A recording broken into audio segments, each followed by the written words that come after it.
You're listening to the Golden Heart Wedding Photography Podcast. We're your hosts, Lindsay and Michelle. Our mission is to connect creatives, learn from one another, and grow together as a community. In this week's episode, we chat to Jenni from Jenni Elizabeth Photography about her journey as a wedding photographer and how she's diversified her portfolio to include more content and commercial work. Let's get into it.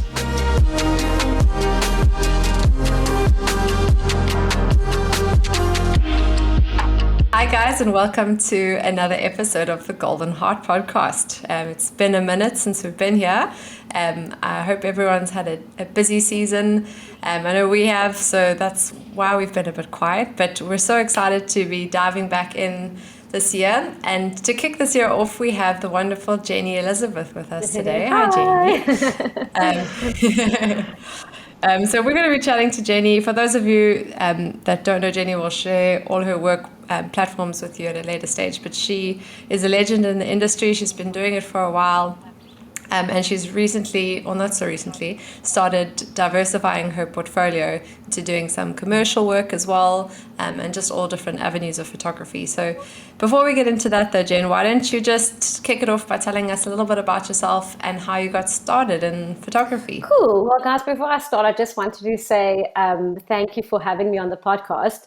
When you guys launched this, I was so excited because for such a long time, I felt that we needed a podcast in the South African wedding photography community. I'm obsessed with Way Up North podcasts. I listen to it all the time when I go to weddings. And I thought, I've been thinking it would be so amazing to hear from my local community. So when you guys launched this, I was so excited. And I've listened to every single podcast. So I'm really, so cool.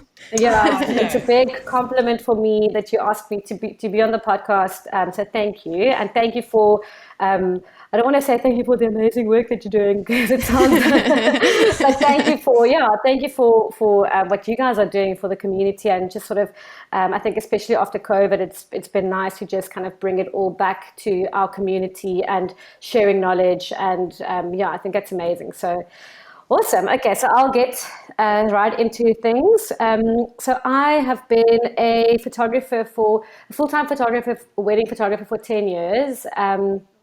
But it's been about 12 years since I've been in the industry. The first 2 years I was working for another photographer. So I basically studied graphic design at AAA, School of Advertising.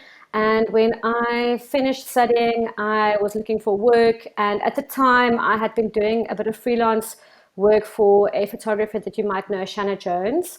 And I was doing her coffee table albums. So as a graphic designer, I was doing the layout for her albums. And when I graduated, she phoned me up and she offered me a position as an assistant / studio manager / editor for her. And at the time, I didn't have any other sort of work prospects, even though I wanted to work for an ad agency as a graphic designer or an illustrator. But I was happy that, just to have something. So I started working for her and I edited her photos. I helped with bookings. At that stage, social media had just started taking off. So I helped her set up a Facebook page, website, and all of that. But I wasn't shooting yet. I only started shooting it. I worked for her for 2 years and I only started shooting towards the end of the second year. So at that stage, I definitely didn't want to be a wedding photographer, or I didn't have the prospects of being a wedding photographer, let me put it that way. But I was, of course, gaining very valuable experience that I didn't actually even realize at the time.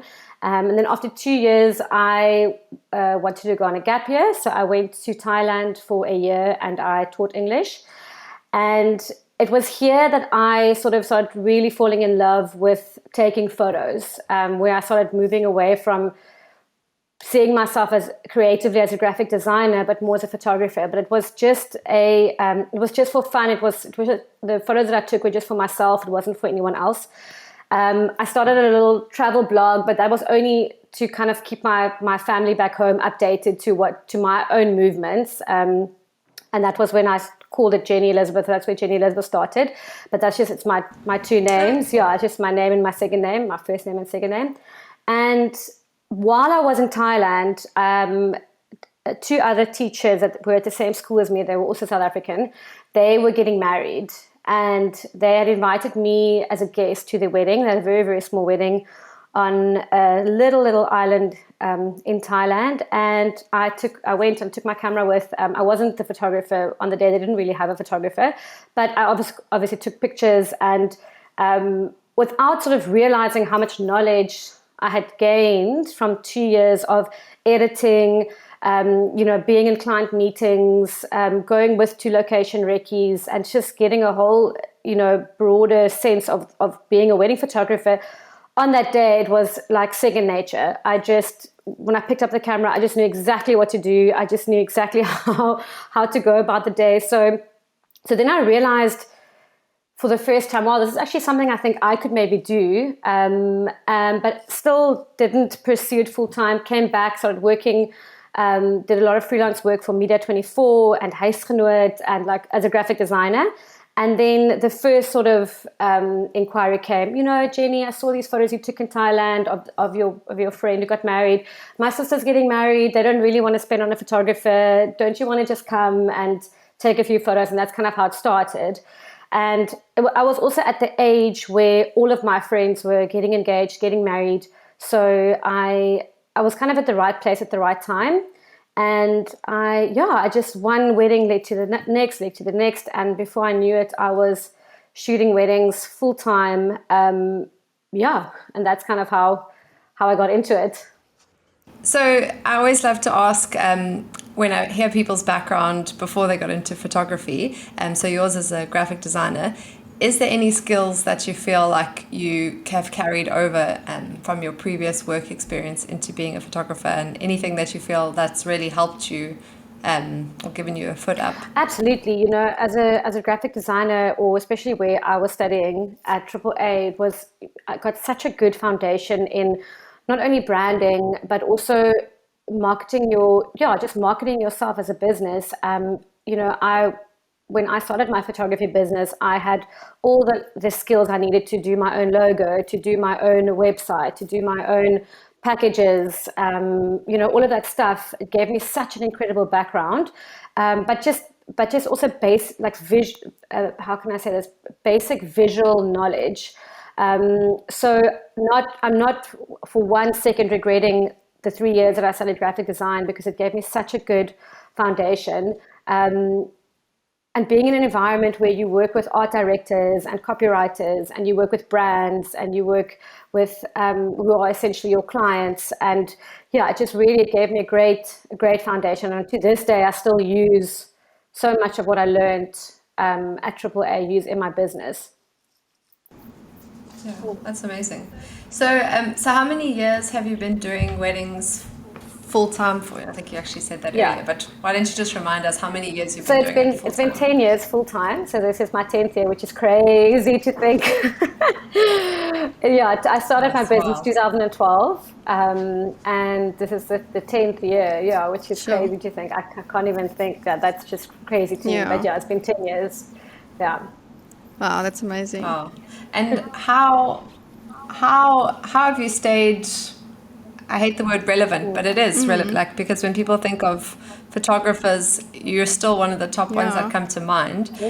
How do you kind of keep up and stay up with the trends and the times? And well, thank you for that compliment. I do feel lately that I do get this doubt sometimes where I don't feel that relevant anymore, but we'll get into that when we talk about the content creation. But I think I've always had this hunger and drive my whole life since primary school, high school. When I studied, I'm a bit of an overachiever. I always want to sort of work hard, do well, achieve, have goals.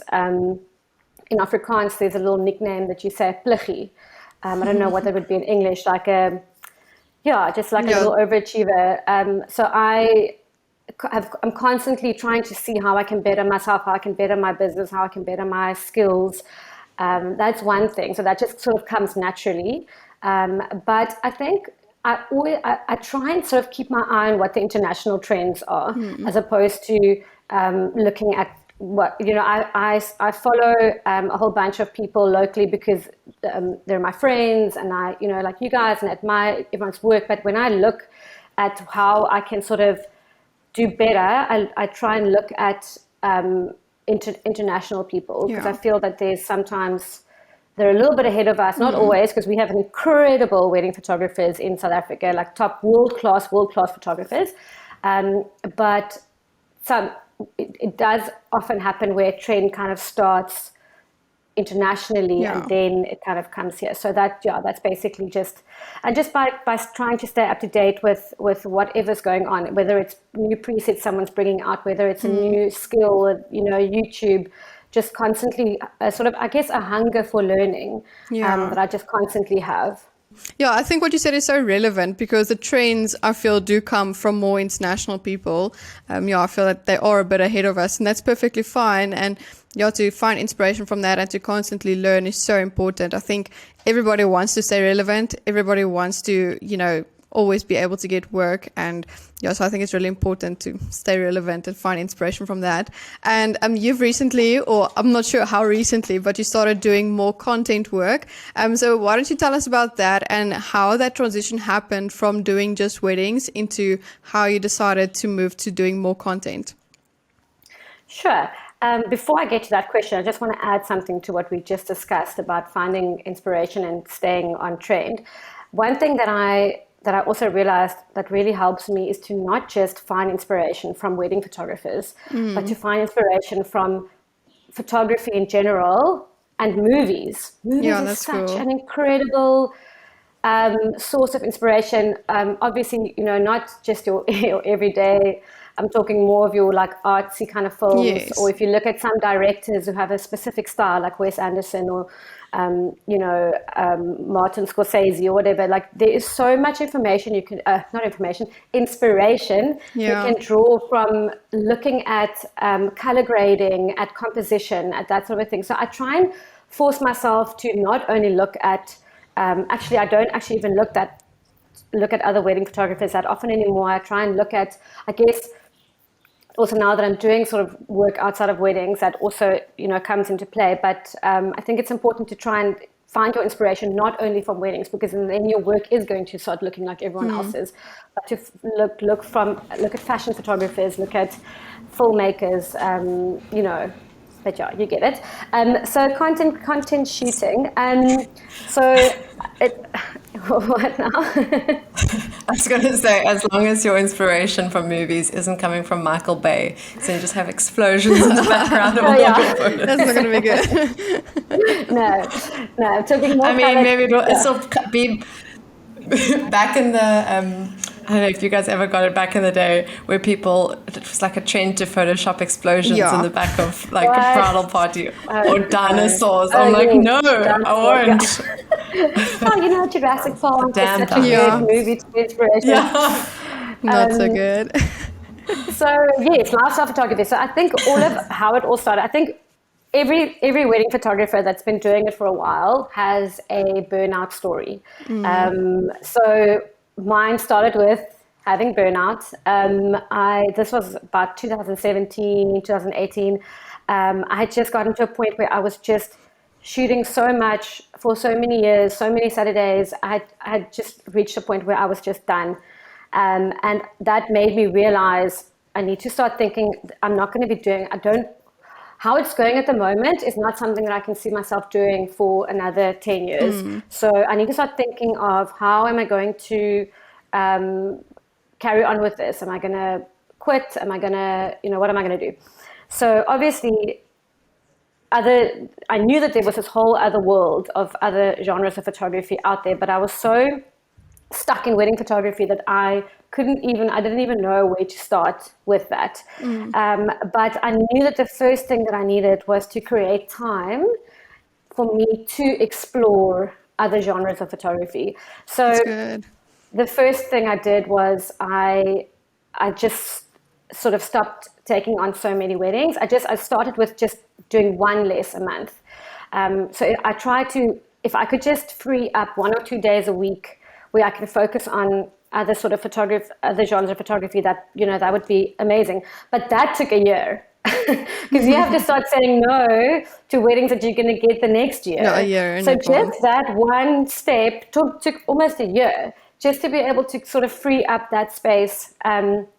But I think, yeah, your question was, why I started to, and so the burnout was one thing. It wasn't just a burnout. I'd always known in the back of my mind that there's this, like I said, this whole other world of photography out there. I am interested in learning more about fashion, learning more about, well, I didn't actually know exactly what, but I knew I needed to sort of just tap into that. So as a wedding photographer, I had taken on little shoots every now and then, but maybe one every 6 months or something. It was really just, and I still felt very unsure of myself, I didn't know what I was doing. And so fast forward a year, I had freed up some time, and I started doing little shoots. I also started telling a lot of people that I would come into contact with that this was my plan, because I think it's important to kind of put the word out there. So if I was at a wedding, or I was, chatting to a bride or even to a friend, and they would ask me, like, how's work? How are you feeling? Are you enjoying weddings? Then I would say, yes, I'm loving weddings, but I do actually want to branch out a little bit. So if you know of anything, or if you need any photos, let me know. I'll be keen. So that was kind of also part of the process. But still, even after a year, I was still so stuck in weddings. You guys know how all-consuming it is. It's like you don't know how to get out of it, because I didn't want to get out of it. I didn't know how to sort of take that step. And then I thought maybe I should just quit weddings completely and just, take on another job, start another job, and then I can build the other photography on the side. So I had a job lined up in properties as a commercial property broker. I thought that this was going to be the best route forward. And then I spoke to my dad and my husband and friends and people sort of in my close circle, and they were all like, "No, Jenni, no, we can't see you as a commercial property broker. It's not you." Stick to what you're doing. Just sort of, I just realized I just needed to relook. I just needed to come up with a bit of a better plan. So my plan was, okay, need to make more time, need to really start putting in the time and the effort into learning other skills of photography. So then that went on for about 6 months. And luckily in that time, I actually did not a lot, but maybe let's say 4 or 5 little shoots, and then COVID happened. So then all of a sudden I was forced to go from I'm just trying to figure this out to this is not going to be my main source of income, and I need to go in guns blazing. So I had to sort of fake it till you make it, and just sort of almost pretend in a way, not pretend, but to make it seem as if I am this commercial photographer, which I wasn't really yet.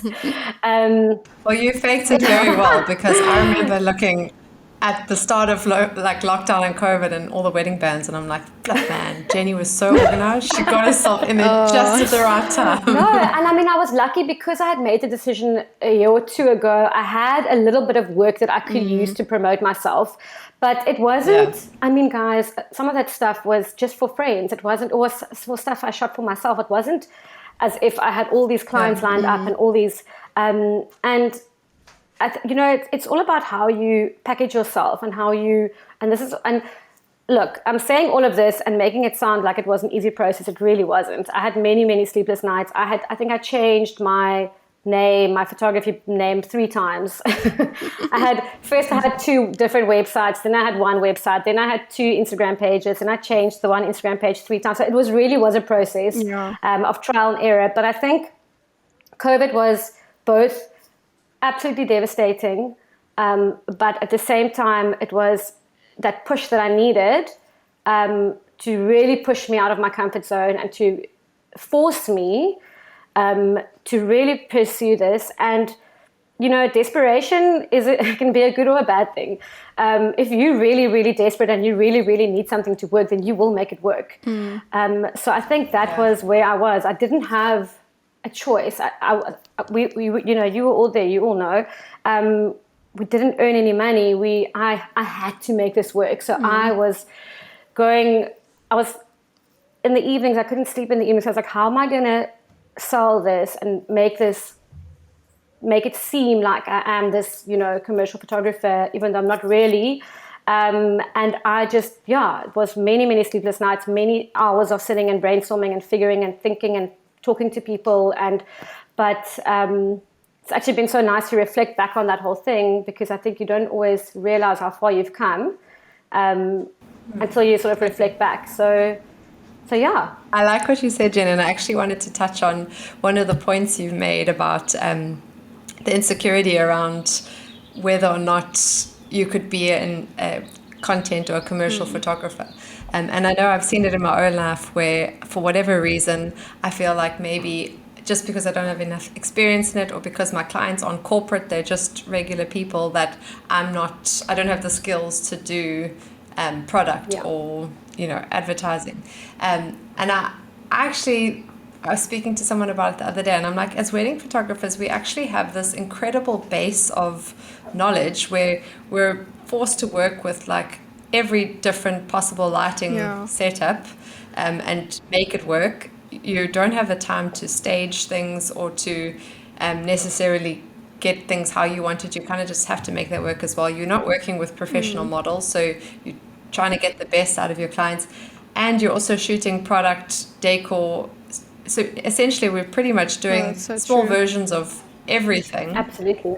And yet still there's this, maybe it's this imposter syndrome, or this like great, you know, what's that saying where you're master of none. Jack of all trades. Jack of all trades, master of, Jack of all trades, master of none.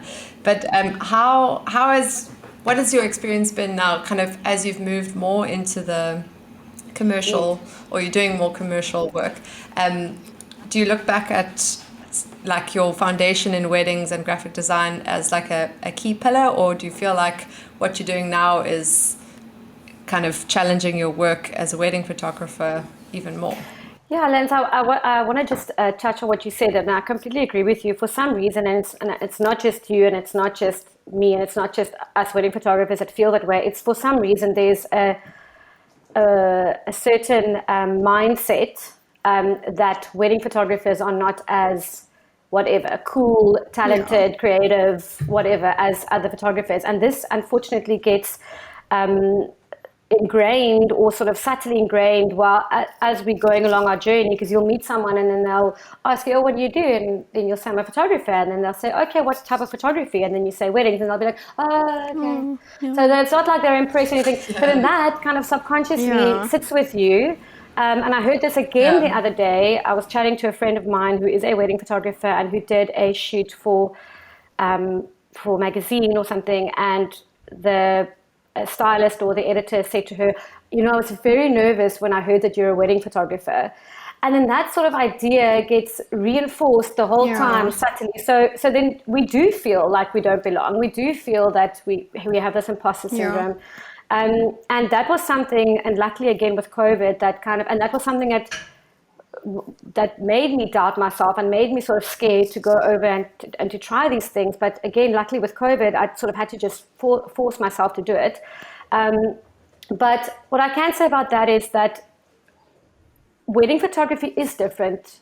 There are areas that overlap, but it is very different to a product shoot or a food shoot or whatever. So I think that as wedding photographers, we're definitely not less than any other photographer. But yes, there are certain areas where we don't necessarily have the experience or the knowledge that someone who is a full-time food photographer would have. And that's okay.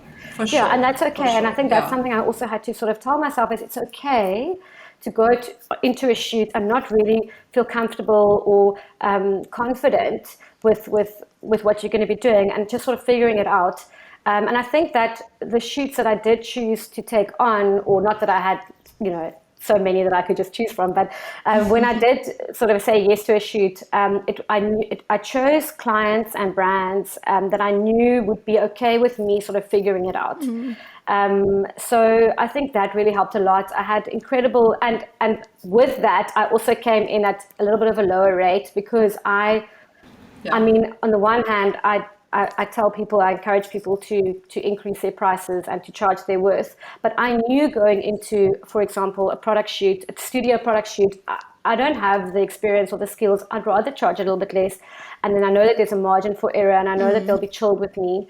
But that sort of imposter syndrome, we all need to just sort of get out of it. Because now that I've sort of done both, not that I'm, an experienced commercial photographer or anything, but just comparing weddings compared to a full day content shoot.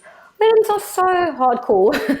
They're so hardcore. And we as wedding photographers are actually incredible. The fact that we can do so much in one day and work with people that are not models and work with, lighting setups that we don't always have control over. And then we produce these works of art. I mean, it is incredible. Yeah. So I think that if, all wedding photographers that want to branch out a bit, we just need to reinforce that in ourselves and just tell ourselves that we are incredible and we can do this. And there is no reason to feel that you,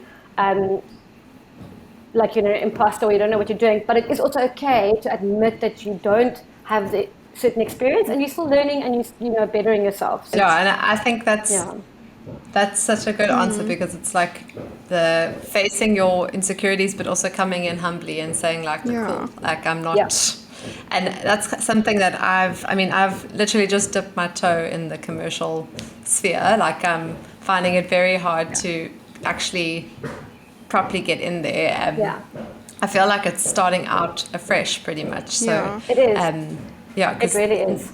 Hardly, like the few jobs that I've done have been through wedding contacts essentially.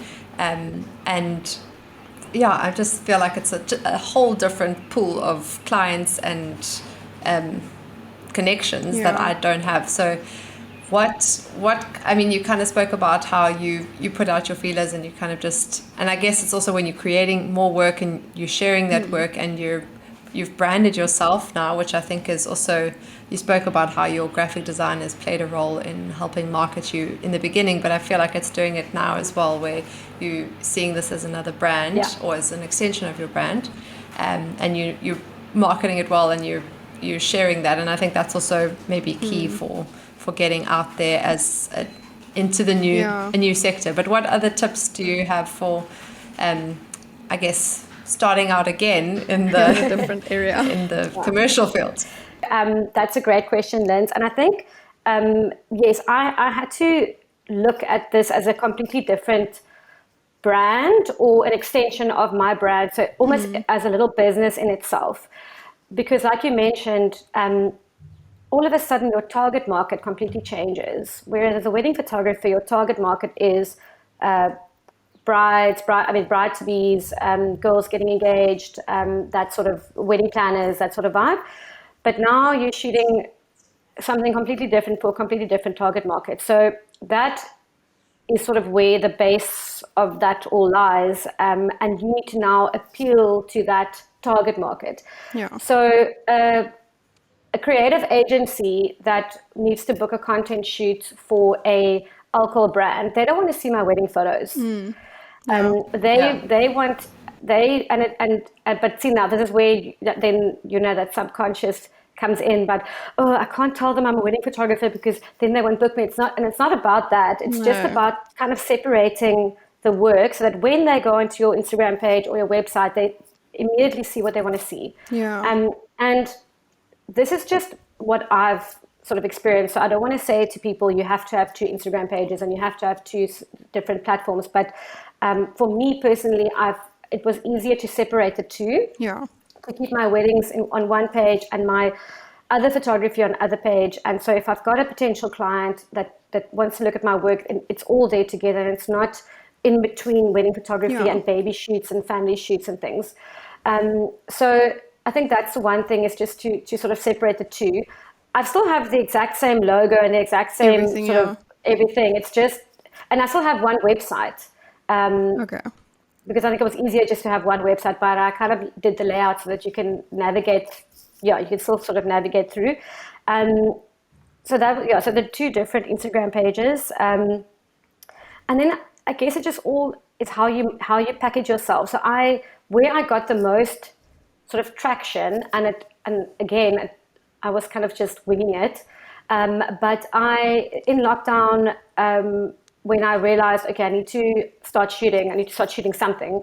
And, luckily also at the time with lockdown, a lot of brands were kind of forced to not only go online with their products, but also have together with that, social media and Instagram, you need to have a good social media presence. So content creation in itself was so became important. a necessity for brands, big and small.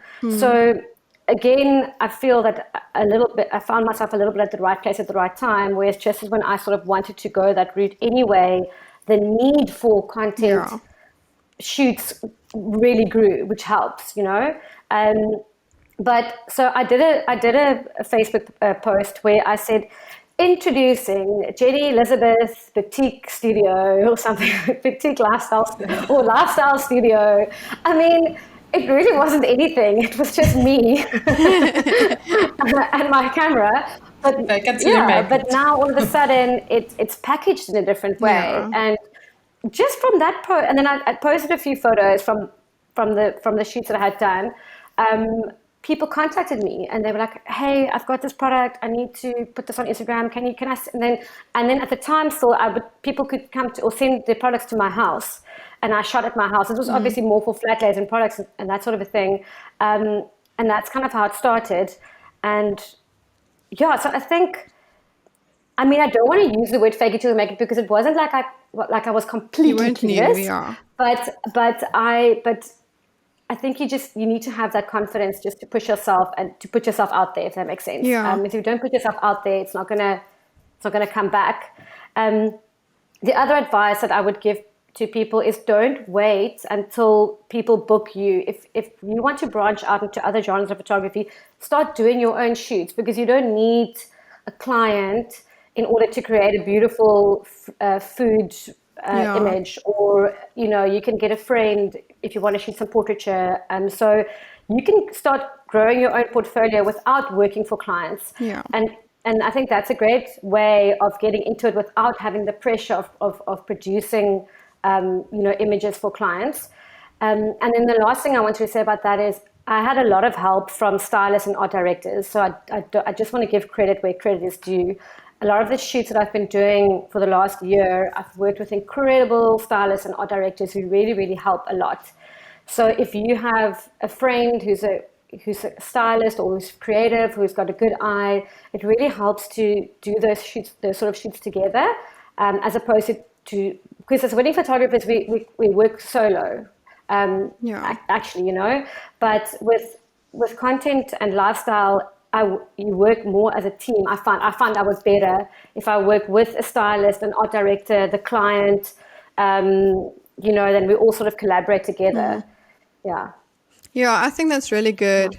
I think one thing that I think really stood out for me that you said now is when it comes to social media and posting, how you kept it separate. And I always think to myself, whenever we post or think about what we're going to post, I always think people want to book someone who is a professional and an expert at what they do.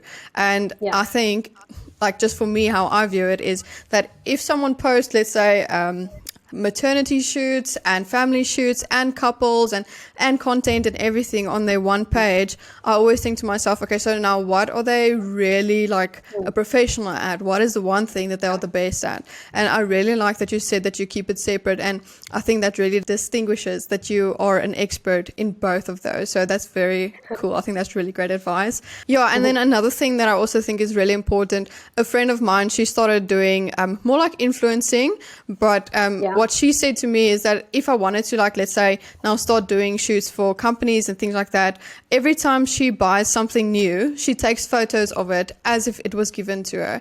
And I think it's very the same with starting to get into content in the way that we would want to get into it. That every time you get something new, shoot it as if it is a product that you are just shooting. And I think that's a really great way to build content as well. So yeah, I think that just touches on what you said as well about creating content, even when you aren't necessarily getting paid for it, just to show that you do have work in it and that you are able to do it. So I really like that you said that. I suppose it's the same as, it goes back to like starting all over again though, because like when I started with weddings, I did style shoots Exactly. because you have to have work to get work, and it's always the same. And I think for myself, and maybe this is kind of what you were speaking about, doing less weddings, you really, if you make the decision to go in that direction, you really have to commit to it, because like it is a bit of a sacrifice in some senses. Initially at least, weddings pay much better than content, especially because obviously if you've been doing weddings for a while, you have the experience and you can charge higher rates, where content, like you can't just come in and charge wedding rates for content or commercial if you haven't got the experience. So I guess there's that aspect where you're starting all over again in terms of pricing as well. Yeah. And then also, like the hustle of building a portfolio, it does require commitment. And I guess something's got to give somewhere. Like I know for myself, I'm kind of like, at the moment, I'm like, I don't have capacity to create more work. I'm barely like staying afloat with getting all my edits done. And Jen, how do you kind of keep the balance? Because you're still shooting weddings as well, not as many as you were.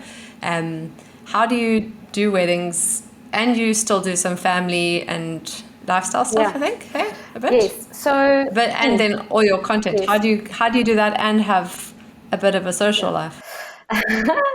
So, just to get back to what you said about, you have to commit fully. So these last 2 years, I was working harder and hustling, and then I have in 10 years, it honestly was hectic, trying to juggle so many balls, but it is worth it. If you put in the time and the effort, it is worth it. But like you mentioned, something's got to give. And I think what gave these last 2 years was the marketing and promoting of my weddings page, not my weddings itself. I was still obviously fully committed to my wedding clients and giving my all on a wedding day, and making sure that my clients are well taken care of. But my Instagram page was taking the back seat, and because you can't do everything, I had to tell myself I'm focusing on let's call it my lifestyle page. That's where I'm putting my effort in, my workshops, and it's hard because it feels, obviously you compare yourself, and you shouldn't, but you do. And then you see other wedding photographers whose pages really grow and excel, and they're just producing this beautiful content. And it's hard for me because I've built up this business for so many years, but I also had to tell myself that you can't be the best at everything. You have to choose something, and you have to focus, and you have to think of what is your end goal. So that is the one thing that my Instagram weddings page, I had to kind of come to terms that page for now is not going to be a page that has 20,000 followers, and it's okay. I'm okay with that because I'm choosing to focus on that's my goal. That's what I'm trying to do.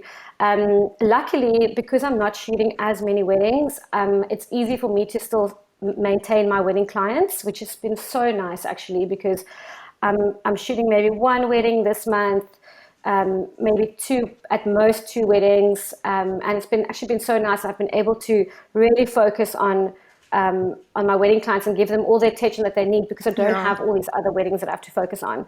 But so that was the one thing. But how I keep my balance, I've also learned where my limits are. So I know that, and you learn the hard way, but I know that I can only do, let's say, one wedding a month, 2 big content shoots, 3 or 4 smaller shoots, and a workshop. And then that's it for the month, even though I get other inquiries, because if you take on too much, then you all know what happens. And then a big thing that has helped me a lot is outsourcing my wedding editing. That has helped a lot. Just opening up those days in the week where you would sit and edit. That was, I probably should have mentioned that earlier on in the podcast, because that was quite a big yeah, step. big aid that helped me. Yeah, a big step or it helped me to clear up the time to invest in the other genres. And I was going to say as well, like, I guess part of it as well could be like outsourcing other parts of your business Yeah. as you go. So, like, if you are still wanting to keep your wedding Instagram going, but you don't have the time Yes. and it's financially Yeah. viable to outsource that, then I Yeah. guess just doing as much of Yes. what we don't need to Yeah. do as Yeah. possible. Oh, this is what I wanted to say. I forgot. So you were talking about what you can charge for a content shoot and what you can charge for a wedding. So that yeah, basically starting from scratch again. That was very humbling and very stressful and very yeah, it was quite tough. Yeah. Going from charging X amount for a wedding day and then going and charging not even a tenth of that for a content shoot. So if And a full day a shoot, full so you're day still shoot, gone. still Yeah. 8 hours, 10 hours. The editing is a little bit Yeah. less, but still. But it's a little bit less stressful, but still, it's still a long, long day. So Yeah. what I also realized is if you want to sort of transition over to other photography, is like, don't quit your day job just yet. Yeah, that's good. So that's why, and that's why Don't go into real estate. yeah, don't go into real estate and don't and don't quit weddings. I'm so thankful for COVID because it gave me the break that I needed from weddings. So I feel really energized and excited about weddings again. So I'm so thankful for that. So I definitely will carry on with weddings for another couple of years. And it's great because at the same time, it's sort of funding my new business, which is the Yeah. content creation. So Yes. eventually it'll get to a point where those two kind of meet. And then I can sort of transition over to just doing content. I mean, I would probably shoot weddings. If I can shoot one wedding every month or two, I can carry on with this for a long time. It was just that every Saturday, all consuming, Yeah. yeah, you Overwhelming. guys know. Yeah, that was that wasn't sustainable for me, but yeah, Totally. yeah. And you spoke about all the balls that you've been juggling Yeah. and how you've got a lot of things going on. One of the other things you've got going on is your mobile photography workshops. Yes.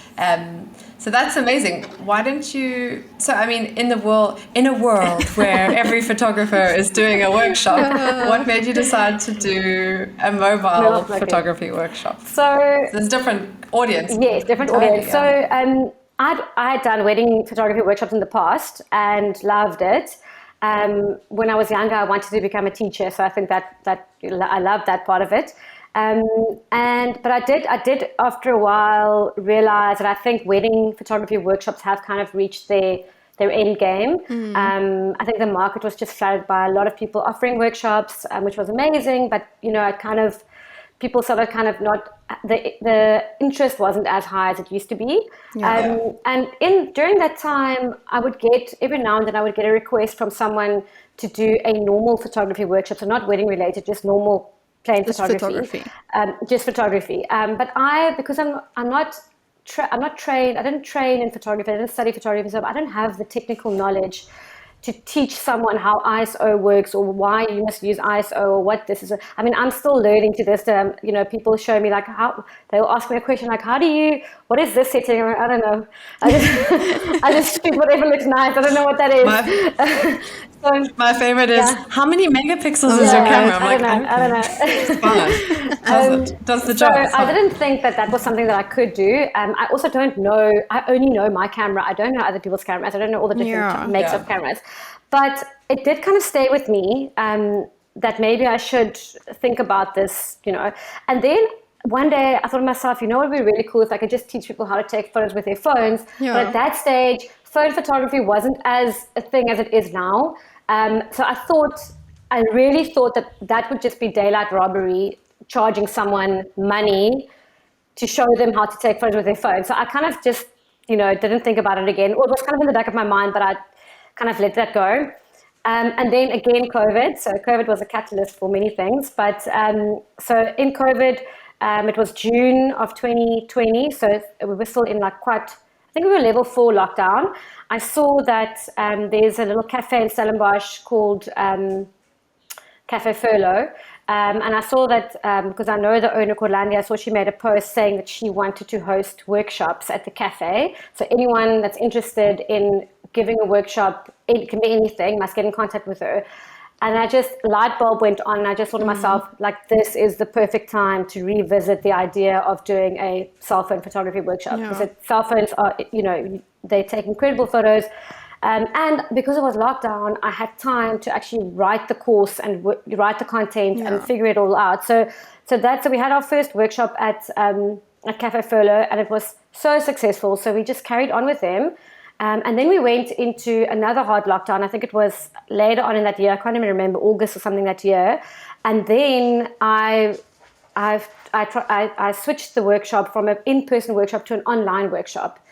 Which I also didn't think would be possible, because how do you teach someone that online over Zoom? But at that stage, I had also done 1 or 2 little online courses of other photographers, so I could kind of figure out how you can do this sort of, over Zoom.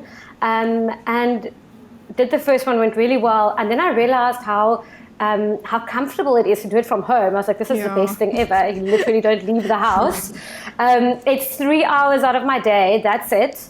And then every time I have a workshop and I advertise the next one, I think to myself, okay, this one's definitely not going to sell, because now everyone that's now wanted to do the workshop has now done it.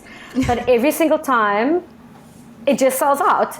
So I'm still like waiting for the ball to drop and waiting for it to, to be the end of the workshops. But for now, I'm really loving it. It's been such a blessing. I love it so much. Yeah, it's really, really so much fun. Yeah. Amazing. Yeah, that's amazing. Yeah. That's very cool. So how many workshops have you done now in total?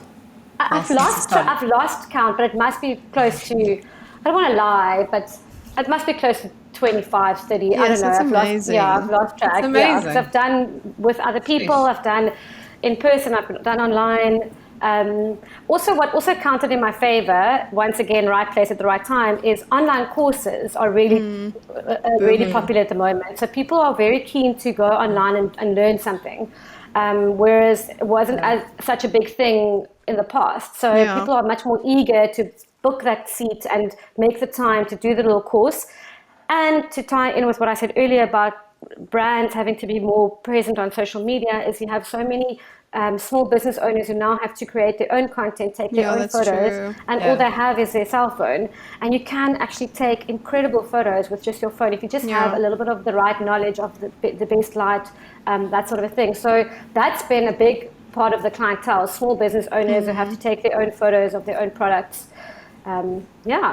Yeah, it's good marketing as well, because you teach them all the tricks, and then when they still can't get it, they're like, let's just book damn, it, I'm going to have to hire a professional. Then they get you. That's exactly what I thought, because I use all my own images as examples. So it's basically like taking someone through my portfolio for 3 hours and be like, and in this photo, I did this, and in this photo, I did that. Showing them what you can do. Yeah. Okay, amazing. Well, speaking of which, knowing what's going on behind the scenes of photos, that brings us to our next sector, Expandogram.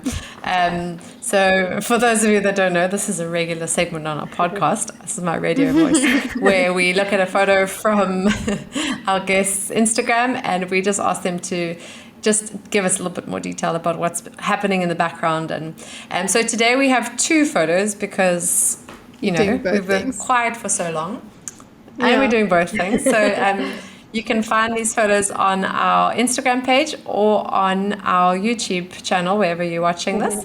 Why don't you start with the first image of your wedding photo? So that image is, her name is Madison. She's obviously a real bride. But firstly, it was really hard to choose a photo. So I hope you realize it took me a long time. Because you have such love for so many photos. But anyway, Madison's, and she knows this, but her wedding is still to this day one of my all-time favorite weddings, because I think that this was a wedding where her and I were just on completely the same page creatively about what we wanted to achieve from this wedding. It was also the first time that, so I don't know how you guys feel about this, but but when I started out as a wedding photographer, I used to get very anxious if my bride would send me a Pinterest board. And I used to take it very negatively, and I used to be very sort of it would make me anxious. It would make me feel overwhelmed. It would make me feel sort of just defeated. And I would go into the wedding day just feeling very overwhelmed. But with Madison, so I kind of knew her before she was a bridesmaid at another wedding that I photographed. So when we met up for coffee, she came with her mood board that she had printed out onto pages. My goodness. But because she's so lovely, and because she's such a kind-hearted, warm, amazing, gentle person, in that moment, I didn't feel any sort of, I was just like, oh, this is beautiful. And I started paging through it, and I just fell in love with all of the images that she had on her mood board. And there were all these sort of very romantic secret garden perfume ad vibes. And I was just so inspired by this. And so I went into this wedding day already excited, already sort of keen to try and get as many of the shots that she wanted. And I think because we were just so on the same page and we gelled and we had the same vision, I really felt like I created absolute magic on that day. But maybe it's just because the photos and the vibe was very much me. I just, after that, I always welcome a bride coming to me with images, reference images. In fact, I sometimes even encourage it. If I have a conversation with a bride and I could see that she doesn't 100% know how to communicate what she wants, then I tell her, go and make a Pinterest board for me of images that you really love, so I can get a sense of who you are as a person. And also, what also added to that was just having because I knew having a proper client meeting was important, but now I even place more emphasis on really trying to get to know and asking the right questions and making sure that my client is happy and that I'm achieving exactly what she wants, because if she's happy or he's happy, then I'm happy. Totally. So that was, and also that wedding, because she wore a Vera Wang dress, and Vera Wang commented on one of the images. That's amazing. So I was like, so that's still one of my favorite ones. Beautiful. Yeah. I love that. I think it's so important. Like I always say with the sharing of images or like reference images, I'm like, as long as they're descriptive and not prescriptive, then it's great. Because if they're like, give me an idea, then that's great. We're on the same page. But when you're saying, I want this, then I'm like, it's so limiting and like you feel so uncreative throughout the whole Absolutely. day. And I always tell my brides, this is a board of inspiration, not a, like you said, it's not a prescribed board, and I can't guarantee that we're going to get all of these images. In fact, I don't actually want to get these exact images because these are other photographers' images, but at least I understand now sort of what you want. And then I can also... And looking at that photo... Sorry, No. It's literally does look like a perfume ad. So you nailed the brief. I mean, she is also just phenomenally beautiful, which helped. She's gorgeous. I love what you said about that. I think, like personally, I always think when someone sends me their board, I'm like, oh my word. And then I feel so limited. I feel like they literally want me to create exactly that image, and then I feel like I'm not going to get it because it's not going to look exactly like that, because the conditions aren't like that photo's conditions. So I think like the way that you phrase it, where it's just an inspiration and you both had that understanding, I think that's really great. And I think a lot of photographers are going to get a lot from that. So, and why don't you talk us through your second image? The second image. So I was trying to figure out which image to send to you guys, and I thought this one was a cool one to chat about a bit, about the behind the scenes.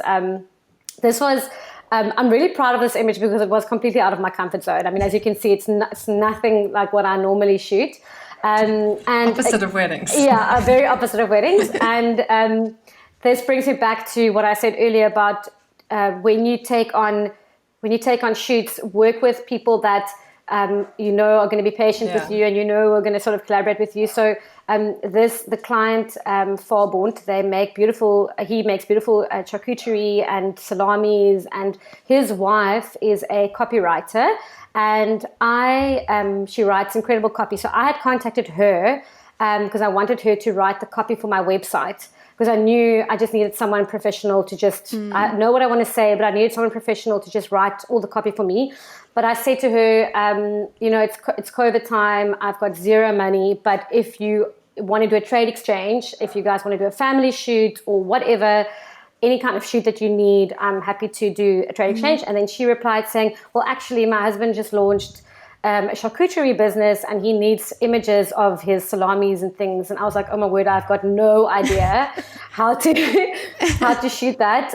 But she had sent me the mood board and it was really cool. It was that very like old school Rembrandt painting, sort of still life. Those old school paintings of the fruits with the fly, So I was like, okay, I really love this. I've got no idea how to achieve it, but I really love it. So I was full on, honest with her. I said to her, if your husband is keen to sort of figure this out with me, I'll be keen to take it on. So let's do it. And so he came to my house with all of his meats. So we found this spot in my house that the lighting was really cool. It was really dramatic and sort of moody. And we styled this whole thing together. And this was the end result. And I really, really enjoyed it. And I was really proud of what we had achieved. It is beautiful. Thank you, Jen. That's really, really cool. I think it's been so inspiring just hearing how you've really pushed yourself. And my kind of big takeaway from all of this is it didn't just happen. Like you really, really hustled, and you said you were up so many nights, like, and you were so driven in creating this. And I mean, you're also still growing so much as well. Like I'm so excited to see where this side of your business is also going to be in the next 10 years. I think it's really exciting. And I think what's so cool is that even just looking at your story, like it's just so possible, like the growth is just so open, like it's just so exciting, the possibilities that that are before you and before all of us. I think sometimes we just feel so limited in like, oh, I'm a wedding photographer, this is what I do. But like if you have the right mindset and we've got the right skills and you've got like a hunger to learn, then there really is like there's no stopping Absolutely. And I'm excited for other photographers to kind of branch into this content creation world, because I think that I would love we've got such an incredible community in the wedding photography side of things. It would be amazing to have that community on the other side as well, because I think that you get like commercial fashion photographers and they've got their own thing going and their own sort of community going. But there is definitely room and space for us to create content and shoot lifestyle. So I'm welcoming. I'm standing with arms wide open on the other side, welcoming anyone who wants to come over. Thank you so much for listening to this week's episode of the Gold and Heart Wedding Photography Podcast. Don't forget to subscribe to stay up to date with all our future podcasts. You can find us on Spotify, YouTube, and Instagram as the Gold and Heart Podcast. Thanks for joining. Bye.